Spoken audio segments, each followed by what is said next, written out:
नमस्कार साथियों, स्वागत करते हैं आप सभी का आज के इस बेहतरीन ज़बरदस्त सेशन में ईवीएस की क्लास में। तो कैसे हैं आप सभी? आई होप कि आप लोग स्वस्थ मस्त और ज़बरदस्त होंगे। चलिए आज की क्लास को स्टार्ट करते हैं। बहुत ही ज़बरदस्त सेशन है, इसको आप लोग ज़रूर देखिएगा और शेयर करिएगा अपने दोस्तों में।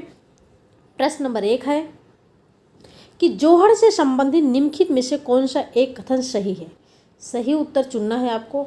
जोहड़ से संबंधित यह समुदाय आधारित वर्षा जल संचयन प्रणाली है। यह पानी से अशुद्धियों को फिल्टर करता है। यह आसपास के कुओं में जमीन का पानी इकट्ठा करता है। यह नदियों से पानी इकट्ठा करता है। तो जोहड़ का अर्थ क्या होता है? जोहड़ का मतलब क्या होता है? तालाब, जिसको आप लोग पोखर कहते हैं। बहुत ज़्यादा समय नहीं लेंगे आपका, क्योंकि आप लोग को बहुत सारे महामैराथन क्लास लगानी है। आप लोग को आज महामैराथन देखना है। अगर आप महामैराथन देखते हो हर सब्जेक्ट की, तो वहाँ से आपके क्वेश्चन सीटेट एग्जाम में फंसेंगे। तो जोहड़ का मतलब तालाब है, और समुदाय का मतलब को क्या होता है? आपके जो समाज में, आपके जो गांव में आसपास जो तालाब होते हैं, तालाब में वर्षा का जल इकट्ठा होता है, उसे कहते हैं जोहड़। आपका ए ऑप्शन लॉक हो जाएगा बिल्कुल। प्रश्न नंबर 2 देखिएगा। घरों के नीचे दिए गए विवरणों को पढ़िए। राजस्थान में गांव के लोग मिट्टी के घरों, जिनकी छतें कटीली झड़ियों की होती है, में रहते हैं। मनाली हिमाचल प्रदेश में घर बांसों के खंभों पर बनाए जाते हैं। सी ऑप्शन है। लेह में पत्थर के 2 मंजिल घर बनाए जाते हैं। नीचे की मंजिल पर ज़रूरत का सामान और जानवरों को रखते हैं। तो आपका ऑप्शन क्या होगा? जब बांस के खंभों की बात की जाती है, इसका मतलब कहाँ की बात की जा रही है? असम की बात की जा रही है ना। इसका मतलब कहाँ की बात की जा रही है? तो असम की बात की जा रही है। और मनाली में घर कैसे होते हैं? तो मनाली में घर होते हैं पत्थर और लकड़ी के। याद रखिएगा, पत्थर और लकड़ी के घर होते हैं। आपका ए और सी आपका लॉक हो जाएगा। ए और सी किस में है? सी ऑप्शन लॉक हो जाएगा। प्रश्न नंबर 3 देखिएगा। मधुमक्खियों के छत्तों के बारे में नीचे दिए गए कथनों पर विचार कीजिए। सही कथन चुनना है आपको। कथन को पढ़ने से पहले कुछ चीज़ें यहाँ पर बताएंगे। मधुमक्खी छत्तों में एक रानी मक्खी होती है, जिनका काम क्या होता है? अंडे देना। और श्रमिक मक्खी होती हैं, जिनका कार्य क्या होता है? लीची के फूलों का रस लाना। आप कह सकते हैं शहद के लिए रस की खोज करना, शहद एकत्रित करना। और नर मक्खी का क्या काम होता? तो नर मक्खी का आप कह सकते हैं कोई काम नहीं होता। अगर आपको दिख जाए कि कोई काम नर मक्खी कर रही है, तो इसका मतलब वो ऑप्शन गलत है। अब यहाँ पर देखिए, मधुमक्खी शहद के छत्तों में रहती है। हर छत्ते में एक रानी मक्खी है जो अंडे देती है। बिल्कुल ठीक है, पॉजिटिव है। छत्ते में कुछ नर मक्खी भी होते हैं जो छत्ते के लिए श्रमिक के रूप में क्या अभी हमने बताया, नर मक्खी का कोई काम नहीं होता। छत्ते में अधिकांश मादा मक्खियाँ श्रमिक मक्खियाँ होती हैं, जो दिन भर छत्तों को बनाने और बच्चों को पालने का कार्य करती हैं। ये तो ठीक है कि मादा मक्खियाँ होती हैं जो छत्तों को बनाने और पालने का काम करती हैं, लेकिन छत्ते में अधिकांश मादा मक्खियाँ होती हैं जो श्रमिक मक्खियाँ होती हैं, ये गलत है। श्रमिक मक्खी शहद के लिए रस की खोज के लिए लीची के फूलों के चारों ओर चक्कर लगाती है। D option. ए और डी आपका लॉक हो जाएगा। डी ऑप्शन आपका लॉक हो जाएगा। प्रश्न नंबर 4 देखिएगा। प्रश्न नंबर 4 क्या कहता है कि आप चाहते हैं कि छात्र सहपाठी शिक्षा रणनीतियों द्वारा सीखें, यानी कि सहपाठी शिक्षण तरीकों द्वारा सीखें। आप चाहते हैं, आप एक शिक्षक हैं, आप चाहते हैं कि बच्चे सहयोग द्वारा सीखें, सहपाठी द्वारा सीखें। तो उसके लिए आप कैसे समूह बनाएंगे? 4 से 5 बच्चों के रोल नंबर के अनुसार समूह बनाएंगे। परीक्षा में प्राप्त अंकों के अनुसार छात्रों का एक समूह बनाएंगे। भागीदारी और सहयोग के आधार पर एक विषम समूह बनाएंगे। समान लिंग और सामाजिक आर्थिक पृष्ठभूमि के 5 छात्रों का एक समूह बनाएंगे। तो आपका आंसर क्या होगा? आप किस तरीके से सिखाना चाहते हैं बच्चों को? सहपाठी शिक्षण द्वारा। और सहपाठी में क्या होगा? बच्चे एक दूसरे का सहयोग करेंगे। और सी ऑप्शन आपका होगा भागीदारी और सहयोग के आधार पर एक विषम समूह बनाएंगे, जिसमें प्रतिभाशाली सामान्य बच्चे दोनों शामिल होंगे। क्लियर?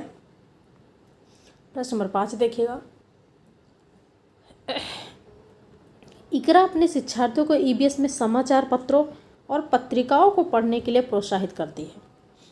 समाचार और पत्रों और पत्रिकाओं को पढ़ने के लिए प्रोत्साहित करती है, उसका उद्देश्य क्या है? ये शिक्षार्थियों को प्रतिस्पर्धा बनाते हैं। ये मनोरंजक संसाधन उपलब्ध हैं। ये शिक्षार्थियों को उनके अपने संसार से जुड़ने में सहायता करते हैं। ये शिक्षार्थियों को स्वतंत्र बनाने में सहायता करते हैं। तो आपका सी ऑप्शन लॉक हो जाएगा कि ये शिक्षार्थियों को अपने संसार से जुड़ने में सहायता करते हैं, समाचार पत्र और पत्रिकाएं। क्लियर। थोड़ा सा कोल्ड हो गया आज, तो आवाज़ अगर क्लियर ना हो तो आप लोग एडजस्ट कर लेना।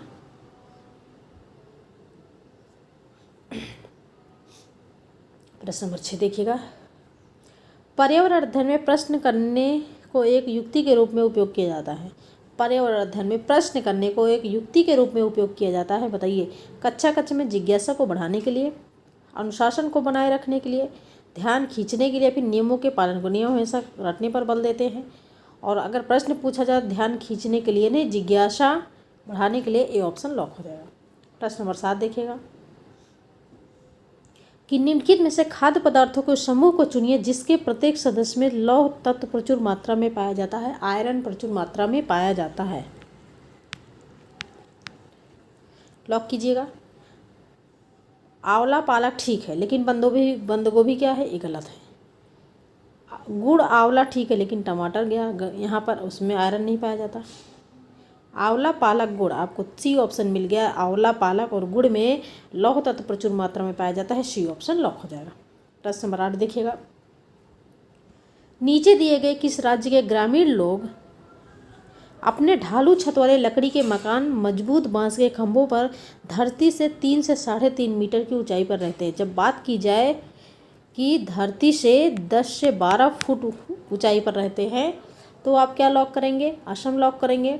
और जब 3 से 3.5 मीटर ऊंचाई पर रहने की बात आ जाए तब आप असम लॉक करेंगे, क्योंकि यहाँ पर बारिश बहुत कम होती है। और एक यहाँ पर ट्रिक है, बांस के खंभों पर बनाते हैं मकान।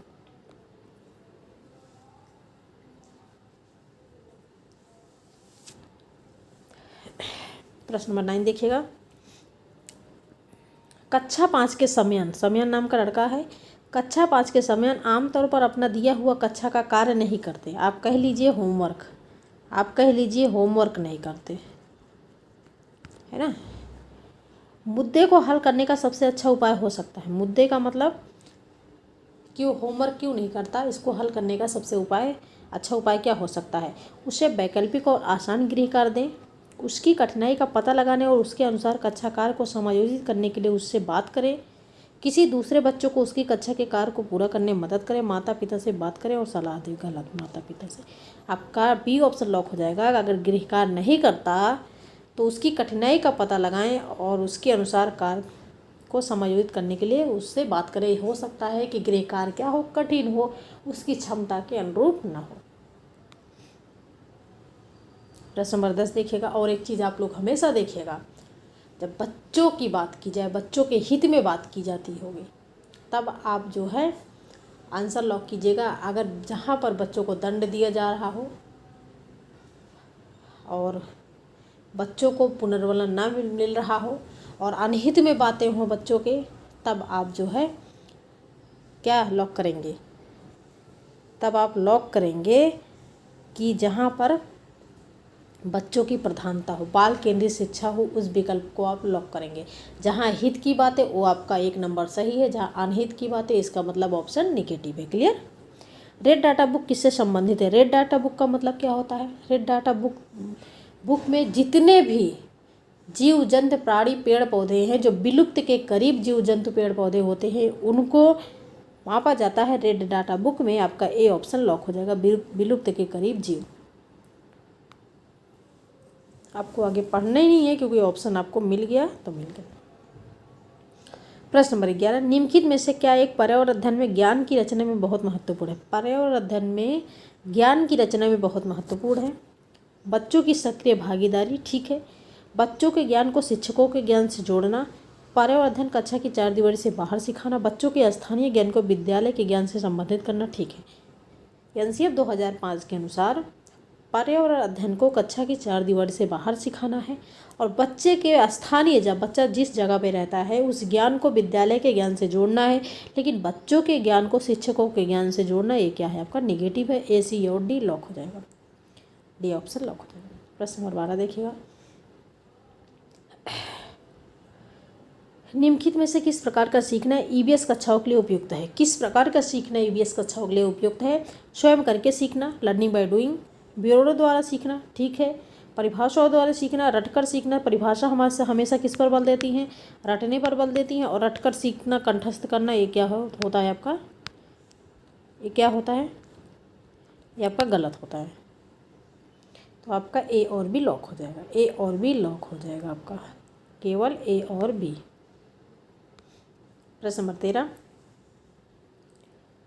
दुर्गा एक गांव में रहती है। ईंधन के रूप में लकड़ी या गाय के गोबर के उपलों का उपयोग करके चूल्हे पर खाना बनाती है। कौन? दुर्गा। वह पिछले 3 महीने से गंभीर खांसी से पीड़ित है। इसका कारण हो सकता है, क्या कारण हो सकता है? ईंधन जलाने से उत्पन्न धुआं जो उसकी एलर्जी का कारण हो सकता है, बुढ़ापा और उसकी झोपड़ी के अंदर का और बाहर जो प्रदूषण है उसके कारण, ईंधन जलाने से उत्पन्न कार्बन मोनोऑक्साइड जो उसके श्वसन पंथ में जमा हो गया है, ईंधन जलाने से उत्पन्न कालिक जो उसके श्वसन पंथ में जमा हो गया है। तो ईंधन जलाने से जब आप लकड़ी को जलाते हो तो उसमें काला काला धुआं निकलता है जिसको बोलते हैं कालिक, और कालिक अगर आपके गले में जमा हो जाए तो आपको खांसी हो सकती है, इसलिए आपका डी ऑप्शन लॉक हो जाएगा। प्रश्न नंबर 14, पक्षियों का अध्ययन करने वालों ने यह प्रेक्षण किया। पक्षियों का अध्ययन करने वालों ने यह प्रेक्षण किया कि पक्षियों की एक विशेष प्रजाति में नर पक्षी अपने घोंसले बनाते हैं। मादा पक्षी उन सभी घोंसलों को देखती है, उनमें से जो उसे सबसे अच्छा लगता है उसमें ही वो अंडे देने का निश्चय करती है। इस पक्षी का नाम क्या है? बताइए, इस पक्षी का नाम क्या है?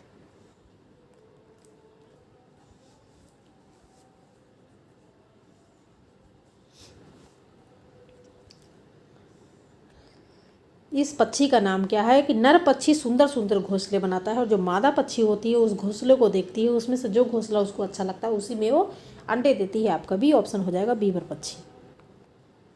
बीवर पक्षी।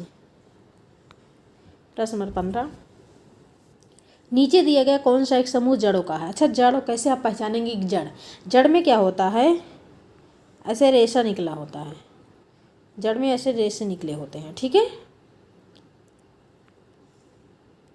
वो चाहे कोई पेड़ पौधा हो, कुछ भी हो, लेकिन जड़ में आपको रेशे रेशे दिखेंगे। चुकंदर आलू, क्या आलू में आपको रेशे दिखते हैं? आलू में आपको रेशे दिखते हैं? आलू आपको साफ सुथरी दिखती है ना? गलत है। गाजर, हल्दी, अदरक, अदरक में आपको रेशे दिखते हैं? अदरक भी आपको साफ सुथरी दिखती है। शकरकंदी, मूली, हल्दी, शकरकंदी में आपको दिखता है क्या? जड़े उसमें दिखते हैं आपको? नहीं दिखते हैं। लेकिन गाजर में, चुकंदर में, मूली, गाजर को आप उठा के देखिए एक गाजर को और ध्यान से देखिए, उसमें आपको जड़ें दिखेंगी। चुकंदर को उठा लीजिए, उसमें भी 2-4 जड़ें आपको दिखेंगी। मूली में भी आपको रेशे रेशे दिखेंगे, जिसमें रेशे दिखे वो आपका जड़ों का है, बाकी ये सारे क्या हैं? तने हैं। आपका डी ऑप्शन लॉक हो जाएगा। प्रश्न नंबर 16, जंगलों के बारे में निम्नलिखित कथनों पर विचार कीजिए। सिर्फ आपको जंगल वाला ऑप्शन लॉक करना है। कुडुख भाषा में तोरांग का मतलब जंगल है, बिल्कुल ठीक है। झारखंड में ग्राम परिषद लॉटरी के माध्यम से तय करती है कि किस परिवार को कृषि के लिए कितनी भूमि चाहिए। बात किसकी की जा रही है? कृषि की बात की जा रही है, गलत है। जंगल अधिकार अधिनियम उन लोगों को अधिकार दिलाता है जो कम से कम 15 वर्षों से नहीं 25 वर्षों से। जंगल अधिकार 2007 उन लोगों को अधिकार दिलाता है जो कम से कम 25 वर्षों से जंगल में रह रहे हैं। क्लियर? मिजोरम में लगभग 3/4 लोग जंगलों में रहते हैं, ठीक है। ए भी क्या है? पॉजिटिव है। ए आपका बी ऑप्शन सही है, लेकिन यहाँ पर कृषि की बात की जा रही है, यहाँ पर जंगलों के बारे में आपको बताना है। ए और डी आपका लॉक हो जाएगा, बी ऑप्शन लॉक हो जाएगा। ध्यान से देखिएगा। प्रश्न नंबर 17, पर्यावरण अध्ययन में प्रश्न करने को एक युक्ति के रूप में उपयोग किया गया है। एक क्वेश्चन 2 बार, जल्दी में आज क्वेश्चन जो है टाइप किए जल्दी में, इसलिए क्वेश्चन आपको रिपीट हो गया। एक का ये ऑप्शन सही हो जाएगा, चेक नहीं किए। प्रश्न नंबर 18 देखिएगा। एक ही तरह की फसल बार बार उगाने से और बहुत से रसायनों के उपयोग करने से मृदा कैसी हो जाती है? जब एक ही फसल को, अगर आप गेहूँ बार बार उसी खेत में गेहूँ उगा रहे हैं तो खेत कैसा हो जाता है? बंजर हो जाता है। बंजर, सी ऑप्शन आपका लॉक हो जाएगा। और रसायनों का उपयोग करेंगे, खेत कैसा होगा? बंजर होगा। प्रश्न नंबर 19 देखिएगा। निम्नलिखित सीखने के कौन से सिद्धांत का पर्यावरण अध्ययन में अनुसरण होता है? तो पर्यावरण अध्ययन में क्या होता है? क्या आप अज्ञात से जो चीज़ आप नहीं जानते हो उसके बाद जो जानते हो उस तरफ से पढ़ते हो, या फिर ज्ञात से जो हम जानते हैं और जो नहीं जानते, यानी कि पूर्व ज्ञान से नवीन ज्ञान को जोड़ दीजिए। तो इसलिए बच्चों के स्थानीय ज्ञान से विद्यालय के ज्ञान से जोड़ दीजिए। तो इसलिए ज्ञात से अज्ञात की ओर हमारा पर्यावरण अध्ययन चलता है। प्रश्न नंबर 20, निम्नलिखित में से कौन सा एनसीईआरटी 2005 के अनुसार ईवीएस पाठ्यक्रम में सुझाए गए 6 विषयों में से एक है। आपके 6 थीम की बात की जा रही है यहाँ पर। 6 एक सेकेंड।